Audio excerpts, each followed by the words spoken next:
And mga Diaz, abangan nyo lang sa part 2 yung sa XA200 na in-overhaul natin. So meron muna tayong i-overhaul dito na XRM 125. So ang sobrang ingay nito.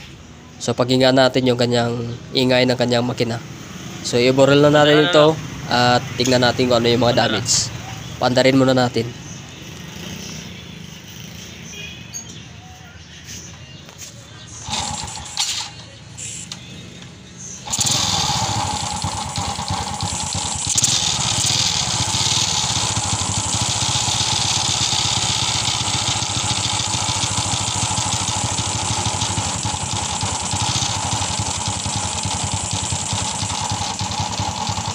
Ayan, napatayin na natin.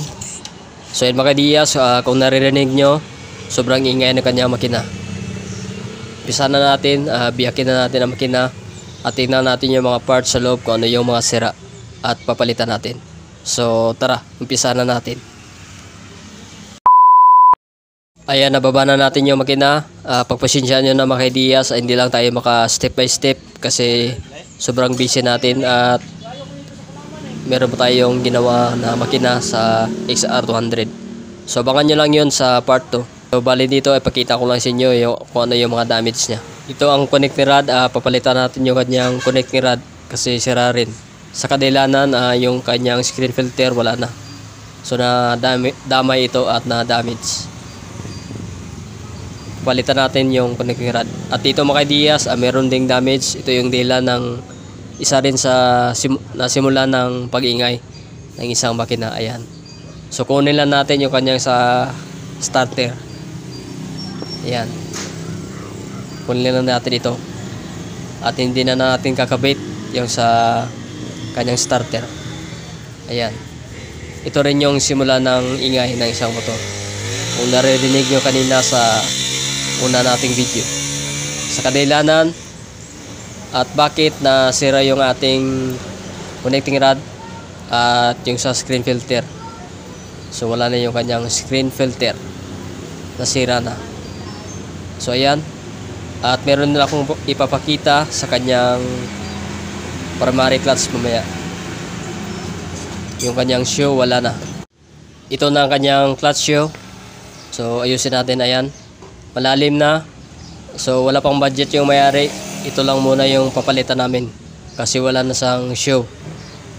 Itong kanyang clutch shoe. Ayan, steel to steel na siya. Ito rin yung simula ng ingay. So kung naririnig nyo kanina, maraming dahilan ang pag-iingay ng kanyang makina. So isa rin to sa dahilan ng pag-iingay. At itong kanyang clutch spell. Ito na mga Diaz, nabuo na natin yung kanyang center case sa kanyang transmission. Ayun yung kanyang connecting rod, napalitan natin, napapress natin. So pagpasensya nyo na, hindi tayo maka step by step. So ibabalik ko lang ito at tignan natin mamaya kung ano na yung kanyang tunog ng kanyang makina. Ito na mga Diaz, nabalik na natin yung kanyang makina sa kanyang chassis. Pagpasensya nyo na, nagmamadali tayo kasi meron pa tayong XR200 na inayos. Pawak muna natin ang ating cellphone. So bali dito, ang carb lang ito ang nag-iingay sa kanyang gas valve.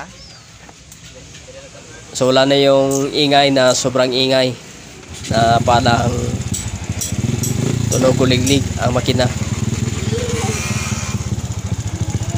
So ayan mga Diaz, maingay kasi dito, hindi natin masyadong marinig. Pero pag sa personal, wala na yung ingay na katulad sa unang part ng video natin kanina. Kasi hindi pa natin nabuksan ang kanyang makina. So ito, umiingay itong kanyang gas valve. So ayan. At sa lifter na lang. So wala pa kasing budget ang mayari. So ayan, okay nito. God bless.